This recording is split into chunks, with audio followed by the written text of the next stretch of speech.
Yon mga boss, may dinala sa atin na Kimco Exciting 400S. Ang issue nito, ayaw daw umandar at ayaw gumana ng push start, sabi ng may-ari. Una kong ginawa, chinek ko muna ang mga terminal ng battery ng unit na ito kung maluluwag ba ang connection at okay naman silang lahat. Kaya chinek ko naman ngayon ang battery voltage nito. At dito nga makikita nyo na lobat ang battery ni boss, 11 volts lamang. Dito naman sa part na to mga boss, napalitan ko na ng mas malakas na battery ang unit na ito. Makikita nyo dito sa panel na 12 volts na ang kanyang supply. Kaya sinubukan kong testingin kung gagana na ba ang unit na ito. At ganito ang nangyari mga boss. Pumipitik lang yung relay at mabilis na bumababa ang voltage nito. Kaya lumipat na ako dito sa kanyang starter para makita kung may 12 volts ba na dumadaloy dito. At dito nga mga boss, makikita nyo na may 12 volts na dumadaloy sa tuwing pipindutin ko yung push start. Ibig sabihin lang nan mga boss, good yung connection natin mula push button hanggang dito sa starter motor. Kaya dito hindi na ako nagatubili at agad ko nang ibinaba ang starter motor nito. Try ko mo ka. Hindi nga kaya ano. Dapat siya malambot. Oo sir.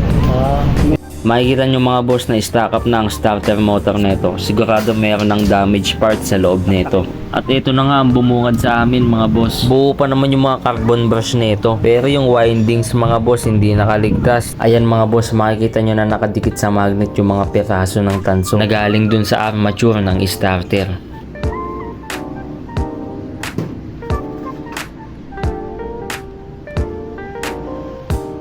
Matindi ang pinagdaanan ng starter ng unit na ito mga boss. Putol-putol ang mga windings mga boss. Ang dahilan nga pala kung bakit nasira ang starter na ito mga boss ay dahil stock up ang push button ng starter na ito. Kaya kada magpipreno si boss ay umiikot ang starter na ito ng tuloy-tuloy. Hindi ko lang nakuhanan ng video yung push button nito mga boss. Pero ayun ang dahilan kung bakit nasira ang starter ng unit na ito. At ito nga dumating na yung order natin na panibagong starter.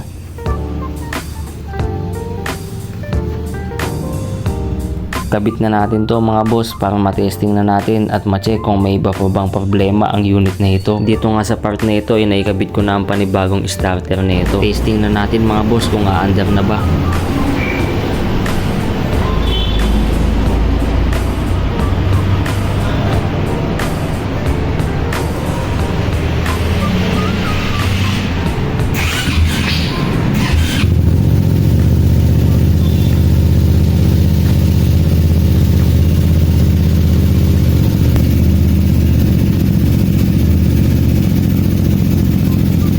Ayan, all goods na ang unit nito mga boss. Makikita nyo sa panel na nagcha-charge din ng battery nito. Kaya malabo maglobat ito. Ayos na itong unit ni boss. Pwede niya nang iuwi ito.